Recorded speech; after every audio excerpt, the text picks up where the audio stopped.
नमो आयर्याणं नमो वज्रायाणं नमो लोये सव्यसाहुणं। पंच परमेष्टि भगवान की अनंत अनंत सिद्ध परमेष्टि भगवान की 1000 देवादेव आदिनाथ भगवान की 1000 देवादेव श्री राम भगवान की आचार्य भगवान रवि सेन स्वामी की आचार्य भगवान विद्यासागर जी महाराज की आचार्य भगवान विशुद्ध सागर जी महाराज की।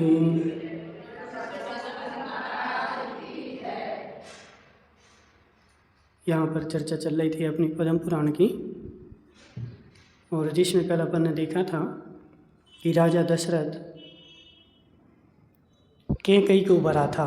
कैकई ने राजा दशरथ को स्वयंवर में वर लिया था, और उसके बाद जो अन्य राजा थे वो सब क्रोधी हो गए थे कि मेरे रहते हुए और एक अनजान कन्या ले जाए, ऐसा संभव नहीं है। और फिर उन्होंने क्या किया, लड़ाई करना प्रारंभ कर दी। तो कैकई सारथी बनी और राजा दशरथ ने धनुष चलाया। इस प्रकार सब के सब राजा दशरथ से हार करके भाग गए हैं। भागने के बाद क्या हुआ, तदनंतर अन्य लोगों ने जहाँ कौतिक एवं मंगलाचार किए थे, ऐसे कौतुक मंगल नामक नगर में राजा दशरथ को कन्या का पाणी ग्रहण किया। फिर वहाँ जाकर के उन्होंने दोनों ने शादी कर ली। कौन से नगर में, कौन से नगर में करी बताओ? कौतुक मंगल, ठीक है। कौतुक मंगल नगर में जाकर के दोनों ने शादी कर ली, पाणी ग्रहण किया। तत्पश्चात बड़े भारी वैभव से जिनका विवाहोत्सव संपन्न हुआ था, ऐसे राजा दशरथ अयोध्या गए और राजा जनक मिथिलापुरी चले गए। और वो राजा दशरथ चले गए अयोध्या और जनक चले गए मिथिलापुरी। वहाँ हर्ष से भरे परिजनों ने बड़े वैभव से राजा दशरथ का पुनर्जन्मोत्सव और पुनर्राज्याभिषेक किया। पुनर्जन्म हुआ है, एक बार तो मर गए थे और फिर से जिंदा होके आए, तो पुनर्जन्मोत्सव मनाया गया। अब आज से राजा दशरथ का जिस तिथि को लौट करके आए उस दिन जन्मदिन मनाएंगे, ठीक है। अभी तक कब तक मनाते थे, अभी दूसरा जन्मदिन था, अब दूसरा हो गया, ठीक है। जो सब प्रकार के भय से रहित थे तथा जिनकी आज्ञा को सब शिरोधार्य करते थे, ऐसे पुण्यवान राजा दशरथ स्वर्ग में इंद्र की तरह अयोध्या में क्रीड़ा करते हुए रहने लगे। और वहाँ राजा दशरथ ने अन्य 7 पत्नियों तथा राजाओं के समक्ष पास बैठी कैकई से कहा। कैकई पास में बैठी थी और राजा वगैरह सब बैठे थे। तो बैठे बैठे दशरथ ने कैकई से कहा, क्या कहा कि हे पूर्ण चंद्रमुखी, जो वस्तु तुझे इष्ट हो वह कहो, मैं उसे पूर्ण कर दूंगा। आज मैं बहुत प्रसन्न हूँ, आज मैं तुम्हारे ऊपर बहुत प्रसन्न हूँ। तो तुम्हें जो भी वस्तु चाहिए हो तुम हमसे बोल दो एक बार कि ऐसी ऐसी वस्तु चाहिए है। यदि तुम उस समय बड़ी चतुराई से उस प्रकार रथ नहीं चलाती तो मैं एक साथ उठे हुए कुपित शत्रुओं के समूह को किस प्रकार जीतता। यदि तुमने रथ नहीं चलाया होता तो मैं शत्रुओं को जीतने में किंचित मात्र भी समर्थ नहीं था। यदि अरुण सारथी नहीं होता तो समस्त जगत में व्याप्त होकर स्थित अंधकार को सूर्य किस प्रकार नष्ट कर देता है, कर सकता है। तदनंतर गुण ग्रहण से उत्पन्न लज्जा के भार से जिसका मुख नीचा हो रहा था, ऐसी कैकई ने बार बार प्रेरित होने पर भी किसी प्रकार यह उत्तर दिया कि हे नाथ। राजा दशरथ ने कैकई से बार बार कहा, क्या कहा कि वर मांगो, मैं तुम्हारे ऊपर प्रसन्न हूँ, जो भी तुम्हें वस्तु चाहिए हो तो आज मांगो। बार बार बोला, एक बार बोला तो नहीं मांगा। तो बार बार जब उसने कहा तब वह बोली कि हे नाथ, मेरी इच्छित वस्तु की याचना आपके पास धरोहर रूप में रहे, अभी आवश्यकता नहीं है। कब मांगेंगे, बोला जब आवश्यकता होगी। और जब तक आवश्यकता नहीं है तो एक काम करो, वो वस्तु जो है धरोहर रूप में रखी रहने दो। ऐसे होता कि नहीं, बोलो पूजा किया माँ, काका ने बोला कि आज हम तुमसे खुश हैं, बताओ क्या चाहिए तुम्हें। तो क्या बोलोगे? अभी नहीं चाहिए, अभी रखे रहो, हम कब मांगेंगे? जब हमें आवश्यकता होगी तो हम तुमसे ले लेंगे, रखे रहो। ठीक है, तो ऐसे उन्होंने कहा कि एक काम करो, रखे रहो, जब हमें आवश्यकता होगी तो हम ले लेंगे। जब मैं मांगूंगी तब आप बिना कुछ कहे दे देंगे, और जब मैं मांगूं तो कुछ कहना नहीं, वरना समय हो जाए तो फिर क्या बोलते, कौन सी वस्तु, कब दी थी, कब कहा था, ऐसे ही है कि नहीं। अब कुछ गाय वाली अम्मा 10 साल बाद 10 साल हो जाएंगे, फिर बोलेगी कौन महाराज, कब आए थे कब चतुर्मास हुआ था, समझ रहे हैं ना। तो समय हो जाता है तो सब भूल जाते हैं। ठीक है, जब तक साल 2 साल तो याद रखते हैं, साल 2 साल के बाद भूल जाते हैं कौन महाराज। ठीक है, तो ऐसे वो बोल रहे कि एक काम करना, समय हो जाए तो फिर ऐसा नहीं बोलना कि कौन सी वस्तु कब देना है, जब मांगूं तो दे देना। कैकई के इतना कहते ही पूर्ण चंद्रमा के समान मुख को धारण करने वाले राजा दशरथ ने कहा कि हे प्रिय, हे सोमवर्णे, 3 रंग के अत्यंत सुंदर, स्वच्छ और विशाल नेत्रों को धारण करने वाली ऐसा ही हो। बस हमने वचन दे दिया, ऐसा ही होगा, जब मांगोगी तब तुम्हें दे देंगे, मना नहीं करेंगे। तो पहले के जो लोग थे वो वचन पे ही चलते थे, पहले कोई लिखा पढ़ी नहीं करवाते थे, समझ रहे ना। कोई ने कुछ बोल दिया तो आज तो क्या होता है, गहना रखना पड़ता है। सतीश भाई आ जाएं, काका जी से बोलें कि 1 लाख रुपया दे दो उधार, तो काका क्या बोलेंगे बता, कुछ कागजात पे लाओ, कोई ज़मीन के मकान के कागजात लाओ, या कागजात नहीं ला रहे तो सोना चांदी लेके आओ, कुछ तो लेके आओ, जब तो हम 1 लाख दें। लेकिन पहले के समय में जो आदमी था उसकी जवान ही कागजात थी, मूछ का एक बाल निकाल के गिरवी रख दिया तो 1 लाख ले आओ, कीमत थी। महिपाल जी था कि नहीं था, हाँ तो बोलो, जवान की कीमत थी, जवान से जितने चाहिए हो तो ले आओ। और वो आदमी भी उसने जो कहा है तो वह नियम से करेगा, ऐसा नहीं बैठ जाए, आज तो किसी को दे दो, साल भर तक नहीं मांगो तो फिर वो क्या कहता, अरे तुम कौन हो, कब लाए हमने, कब आए थे तुम्हारे यहाँ। ठीक है, भूल जाता है। तो ज़माना बदल गया है, लेकिन उस जमाने तो उसने बोल दिया ऐसा ही हो, तुम्हारा वर मेरे पास धरोहर रूप में रखा है, जब चाहिए हो तो ले लेना। राजा दशरथ ने अन्य लोगों से कहा कि यहो, महाकुल में उत्पन्न कलाओं की पारगामी तथा महाभोगों से सहित इस कैकई की बुद्धि अत्यधिक नीति से संपन्न है कि जो इसने अपने वर की याचना धरोहर रूप में कर दी है। नीतिवान है वो भी, मना नहीं करा कि नहीं चाहिए। क्या बोला, भविष्य में पता नहीं कब कौन सी परिस्थिति बन जाए, कैसी बन जाए, और हो सकता लेना पड़े, तो एक काम करो, मना नहीं करो कि हमें नहीं चाहिए, क्या करो, धरोहर रूप में रख लो। ठीक है, इसलिए खोडनी अम्मा भूपेश भी तुम्हें कभी कुछ दे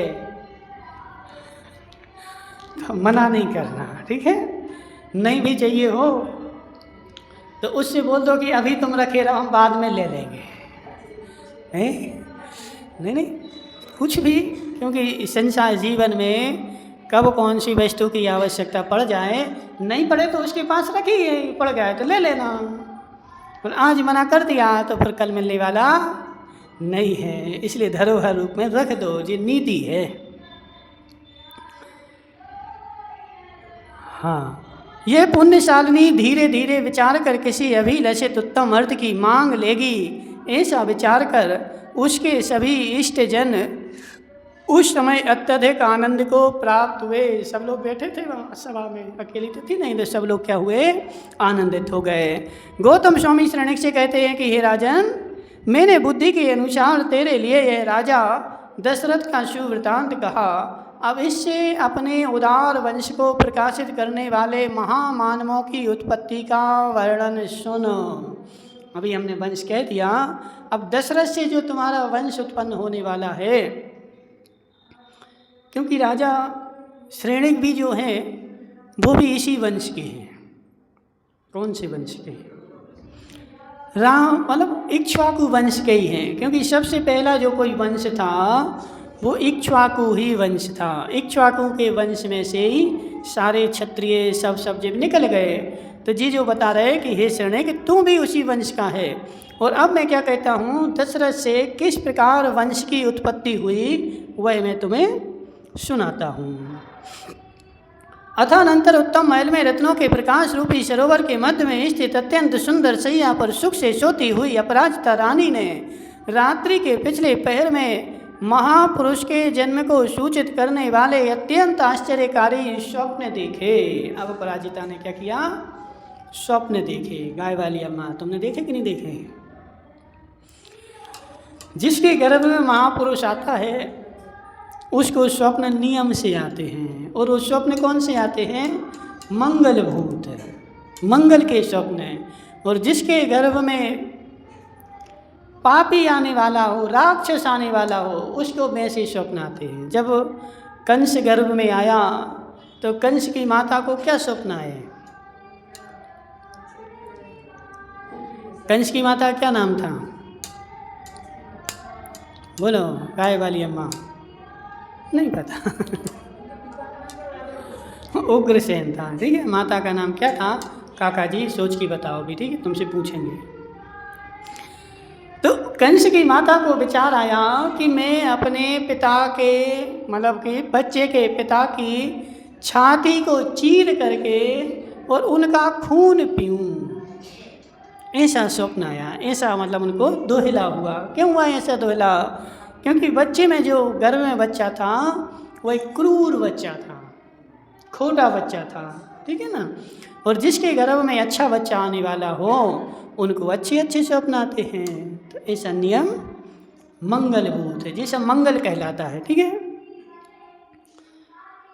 वे स्वप्न उसने इतनी स्पष्टता से देखे जैसे मानो जाग ही रही हो। वो जो स्वप्न उसने देखे ना, तो ऐसे देखे कि हम जाग ही रहे थे, सो नहीं रहे थे। पहले स्वप्न में उसने सफ़ेद हाथी, दूसरे में सिंह, तीसरे में सूर्य और चौथे में चंद्रमा देखा। चार ही देखे, ज़्यादा नहीं देखे। पहला कौन सा देखा? सफ़ेद हाथी, ये भी मंगलभूत है। नंबर दूसरे में सिंह देखा, ये भी मंगलभूत है। अर्थी भी दिखे तो मंगलभूत है। स्वप्न में अर्थी दिखे तो अच्छा होता है, मंगलभूत मानी गई अर्थी। बहुत सारी चीज़ें स्थान बदलने से अमंगल भी मंगल हो जाता है, ठीक है। अब कोई कहे महावीर स्वामी को अमावस्या को केवल मोक्ष हो गया, अमावस्या तो खोटी मानते कि नहीं? अमावस्या को तो हम कुछ करते नहीं हैं। करते हो क्या? क्यों नहीं करते? नहीं, क्योंकि अमावस्या जो है वह खोटी मानी गई। लेकिन अमावस्या सर्वथा खोटी नहीं होती है। यदि नक्षत्र अच्छा है, बार अच्छा है, योग अच्छा है, तो अमावस्या भी शुभ हो जाती है। तो जिस दिन भगवान महावीर को मोक्ष हुआ उस दिन नक्षत्र मृदु था, बार सौम्य था, ठीक है, और योग भी अच्छा था। इसलिए वो अमावस्या भी कार्यकारी बन गई। जैसे तुम लोग खीर बनाते ना, खीर तुम लोग नहीं बनाते, चावल की खीर बनाते ना, तो चावल की खीर में एक चुटकी नमक डालते हैं। तुम्हारे यहाँ नहीं डालते हैं? तुम्हारे यहाँ नहीं डालते, बुंदेलखंड में डालते हैं। बुंदेलखंड में शक्कर डालेंगे, लेकिन शक्कर की मिठास कब आएगी? एक चुटकी नमक डालने के बाद। खारापन और मीठापन जब मिलता है तभी तो मिठास आती है, ठीक है ना। जैसे तुम टमाटर के सूप में शक्कर डालते हो, नमक डालते कि नहीं? नमक भी डालते हो। तो एक दिन एक काम करना, टमाटर के सूप में शक्कर अकेली डालना, नमक नहीं डालना। शक्कर की मिठास नमक के साथ आती है, ठीक है। तो उसका अनुपात जब शक्कर का नमक के साथ मिल जाता है तो वह अपने मिठास को प्राप्त हो जाती है। तो ऐसे कोई भी तिथि नक्षत्र के साथ जब मिल जाती है तो उसका प्रकृति जो है चेंज हो जाती है, ठीक है। तो इसलिए अमावस्या भी सर्वथा शुभ नहीं होती, ऐसा समझना। तो इस प्रकार क्या बता रहे हैं कि उनको 4 स्वप्न देखे, एक देखा हाथी, दूसरा देखा शेर, तीसरा देखा सूर्य और चौथा देखा चंद्रमा। ये चारों के चारों जो हैं क्या हैं, शुभ हैं। अब इन 4 में से 3 तो इंद्र हैं, 4 में से 3 तो इंद्र हैं, है? हाथी नहीं है, हाथी जो है इंद्र नहीं है, लेकिन हाथी भी सफ़ेद है। तो सफ़ेद हाथी जो होता है वो ऐरावत हाथी होता है, काला हाथी नहीं देखा हूँ। तुमने देखा सफ़ेद हाथी? गाय वाली अम्मा, अभी तुम घूमने गई थी ना 15 दिन के लिए, कहीं जंगल में मिला हो सफ़ेद हाथी? बेल वो तीर्थंकर देखते से हैं इंद्र, बेल जो है वो अर्ध चक्रवर्ती देखते हैं, ठीक है। अब जितना जितना पुण्यात्मा होगा उतने उतने ज़्यादा देखेगा, और पुण्यात्मा नहीं होगा तो कम कम देखेगा। अभी लक्ष्मण के भी आएंगे, शायद लक्ष्मण के 7 आते हैं, अभी बताएंगे कितने आ रहे हैं, ठीक है। तो ये जो इंद्र स्वप्न देखे अपराजिता, अपराजिता मतलब कौशल्या, तो कौशल्या के घर में कौन आएगा? राम आएंगे। तो राम जो थे बलदेव थे, इसलिए उनको 4 स्वप्न देखे, हाथी, शेर, सूर्य और चंद्रमा। इन सबको पहले वह तुरही के मांगलिक शब्द से जाग उठी, इन सबको देख करके वह तुरंत ही वह जाग गई। तदनंतर जिसका मन आश्चर्य से भर रहा था, ऐसी अपराजिता प्रातःकाल संबंधी शारीरिक क्रियाएं कर जब सूर्य के प्रकाश से समस्त संसार सुशोभित हो गया, तब वो बड़ी विनय से पति के पास गई। विनय के साथ गई, क्या के लिए? स्वप्न का फल पूछने के लिए, किसी दूसरे के पास नहीं गई।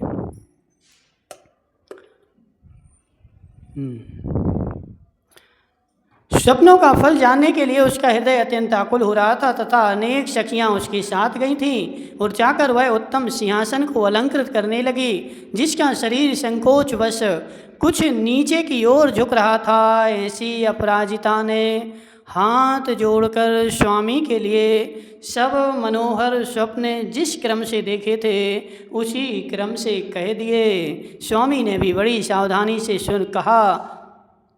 सुनी, और तदनंतर समस्त ज्ञानों के पारदर्शी एवं विद्वत समूह के बीच में स्थित राजा दशरथ ने उन स्वप्नों का फल कहना प्रारंभ किया। अब जो राजा दशरथ थे वो भी मूर्ख नहीं थे, वो भी ज्योतिष के जानकार थे। अवधि ज्ञान तो नहीं होगा, लगभग तीर्थंकर के पिता को अवधि ज्ञान था, आदिनाथ के जो पिता है ना उनको अवधि ज्ञान है, और लगभग हमें पूरा याद नहीं आ रहा है सबके पिताओं को अवधि ज्ञान होता है क्या? अवधि ज्ञान होता है। तो तीर्थंकर की माता जब पूछने जाती है तो वो निमित्त ज्ञान से नहीं बताते, अवधि ज्ञान से जान करके उन स्वप्नों के फल बताते हैं। लेकिन राजा दशरथ ने किससे बताए? निमित्त ज्ञान से बताएं, ठीक है। तो निमित्त ज्ञान में और अवधि ज्ञान में क्या अंतर है? बोलो बसंत दादा। कोई बताएगा? अवधि ज्ञान और मन पर ज्ञान में क्या अंतर है? मन पर नहीं, निमित्त ज्ञान में। और निमित्त ज्ञान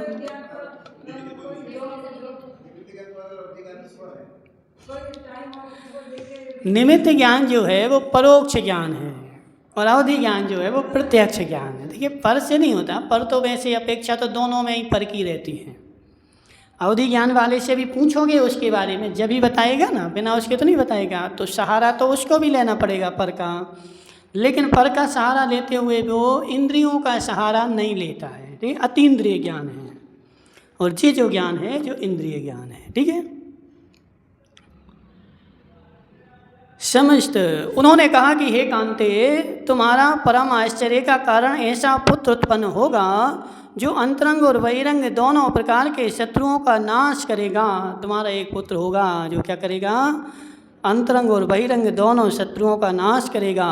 पति के ऐसा कहने पर अपराजिता परम संतोष को प्राप्त हुई, और उसने हाथ से उदर का स्पर्श किया, तथा उसका मुख रूपी कमल मुस्कान रूपी केसर से व्याप्त हो गया। जी उपमा दे रही, मतलब वो हंसने लगी। इसका कहना क्या है, अपने पेट को स्पर्श किया और पेट को स्पर्श करके हंसने लगी। अपन भी ऐसे ही होता है, जोशी के पास जाओ और जोशी कोई अच्छा अच्छा बोल दे तो क्या करते बता। गाय वाली अम्मा गई, जोशी से पूछा ठिकरिया में,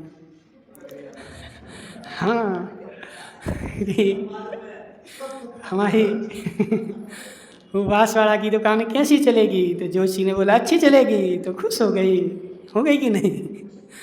तो जोशी हमारे लिए अच्छा बोल दे तो हम खुश हो जाते हैं, और अच्छा नहीं बोले तो दुखी हो जाते हैं। ठीक है, तो ऐसे जब दशरथ ने बोला कि तुम्हारा पुत्र परम ऐश्वर्यशाली होगा, सब गुणों से संपन्न होगा, तो वह खुश हो गए।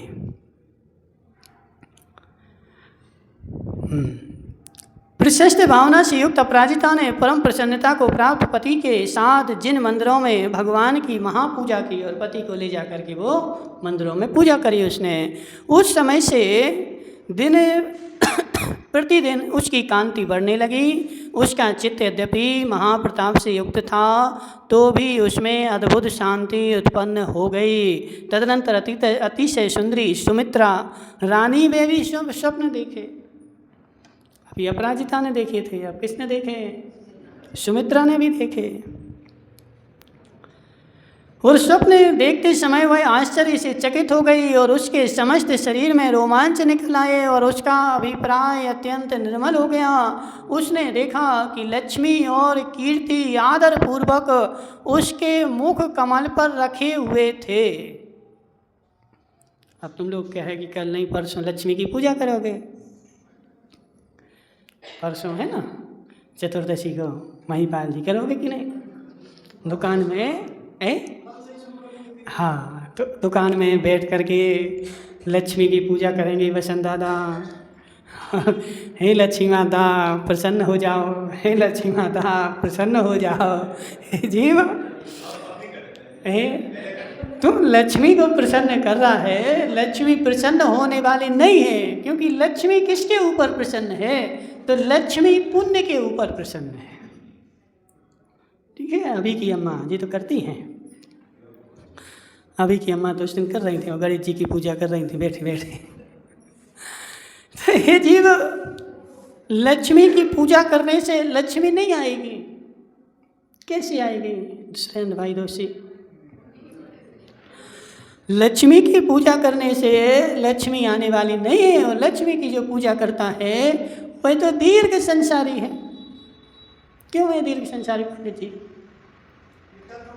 क्योंकि मोक्ष मार्ग प्रकाशक में एक उदाहरण लिखा हुआ है कि एक श्वान होता है और एक शेर होता है। श्वान को डंडा मारो तो वो श्वान डंडे को पकड़ता है, और शेर को डंडा मारो तो शेर डंडा को नहीं डंडे पाले को पकड़ता है। समझ रहे ना?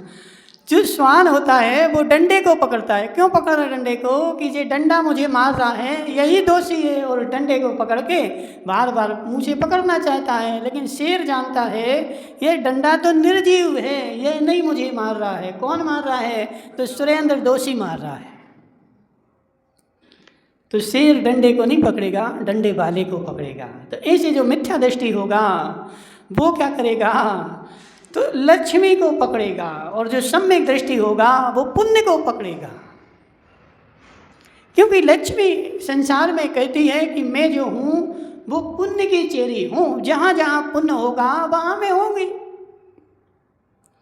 खोड़े नियमा ऐसा हम नहीं बोल रहे, ऐसा भगवान महावीर स्वामी का कथन है। लक्ष्मी कह रही है, भगवान महावीर ने कहा है कि हे जीव, मैं जो हूँ लक्ष्मी हूँ, और लक्ष्मी जो है वो पुण्य की चेरी है। यदि तुझे लक्ष्मी चाहिए है तो पुण्य की सेवा कर, पुण्य तेरे पास होगा। लक्ष्मी तुझे छोड़ के नहीं जाएगी, और पुण्य नहीं होगा तो लक्ष्मी तेरे पास नहीं रहेगी। इसलिए जिस जिसको भी लक्ष्मी चाहिए उसको क्या करना है? पुण्य की सेवा करनी है, पुण्य कमाना है। जितना पुण्य होगा उतनी लक्ष्मी बरसेगी। और यदि खोड़नी अम्मा, अभी काका जी की बेटी तो किसकी पूजा करती है? लक्ष्मी की करते कि नहीं करते? किसी? अरे तुम्हारे यहाँ भी करते हैं, बड़ौतिया में भी। देखो देखो करते हैं खोड़निया माँ, और कम नहीं, कम से कम 50% लोग करते हैं। समझो हमारी बात, 1-2% नहीं, 50% लोग लक्ष्मी की पूजन करेंगे, धनवंतरी देवी की पूजा करेंगे, कुबेर इंद्र की पूजा करेंगे, करते हैं। अभी तुम घर में बैठी, बाहर निकल के तो देखो लोगों के घरों में। अभी तुम्हें पता नहीं है, जब हम आहार करने जाते हैं तो वहाँ दीवार पे हमें लिखा मिल जाता है, श्री लक्ष्मी देवी सदा सहाय करें। सब पता है हमें, ठीक है। तुम घर में, तुम्हें ऐसा लगता है, देखो जब तक घर से बाहर नहीं निकलो तब तक बाहर के संसार का पता नहीं चलता है।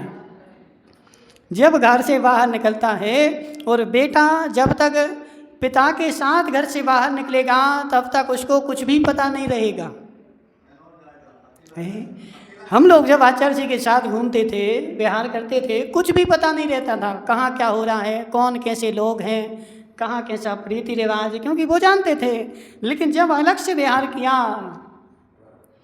तब सब जानकारियाँ हुई, ठीक है। तो इसलिए खोड़निया माँ, जब तुम अलग से निकलोगी, जब तुम्हें लोगों का पता चलेगा। अभी तुम क्या सोचती हो, अब तुम कहीं गाय वाली अम्मा के यहाँ गए जाओगी, किसके यहाँ जाओगी? वो संजय की अम्मा तुम्हारी मित्र है, संजय की अम्मा के यहाँ जाओगी। तो अब जी 2-4 जगह जाओगी से वो नहीं करते हैं, लेकिन उनके यहाँ जाके देखो जो करता है। तुम्हारी बड़ौतिया में भी 50% लोग ऐसे मिल जाएंगे जो आज तो क्या है 12-13 हो गई, उस हिसाब से 12 है। तो कल नहीं परसों लोग अच्छी बढ़िया धन दौलत सब कुबेर इंद्र जी अनिल खोड़निया करेगा, दुकान में रखेगा वो सोना चांदी, और उसके ऊपर फिर अर्घ्य चढ़ाएगा, चावल चढ़ाएगा। हे देवता, कभी जाना नहीं हमारे यहाँ से, बने रहना।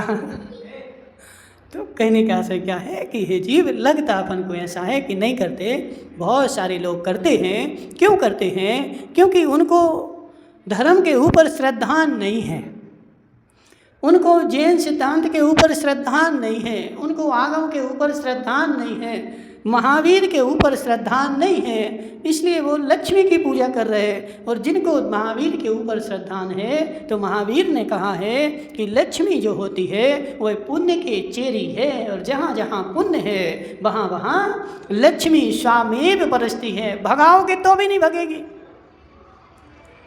क्या बहुत सारे लोग ऐसे हैं, बोलते महाराज एक आदमी की सत्य घटना, काका जी अच्छा धर्मात्मा आदमी है, 60 साल का होगा, 60 करीब 50 का होगा लगभग, सेवा करता है साधुओं की। अब उसका पुण्य इतना तेज कि उसके घर पे एक दलाल आया कि तुम एक काम करो, वो 40 लाख की वहाँ जगह बिक रही है, वो जगह ले लो। उसने बोला नहीं चाहिए, हमें पैसा है ही नहीं, चाहिए ही नहीं, भगा दिया दलाल को। दलाल शाम को फिर आ गया, बोले ले लो, वो जगह अच्छी है, ले लो, नहीं चाहिए हमें, गाली दे के भगा दिया दलाल को। और दलाल जे भग गया। अब वो रात में उसने हमें बताया, बोले महाराज 10 बजे रात में दलाल फिर आया, और हम तो चतरा तान के सो रहे थे, सोने की कोशिश कर रहे थे। दलाल ने जैसे ही आवाज़ लगाई तो हमने चतरा और तान लिया कि हमें चाहिए ही नहीं है और बोलना ही नहीं है। दलाल ने खिड़की में से बांस डाला, ठीक है, खिड़की में से क्या किया, बांस डाला, और बांस उसको लगाया कि उठो उठो ज़मीन ले लो।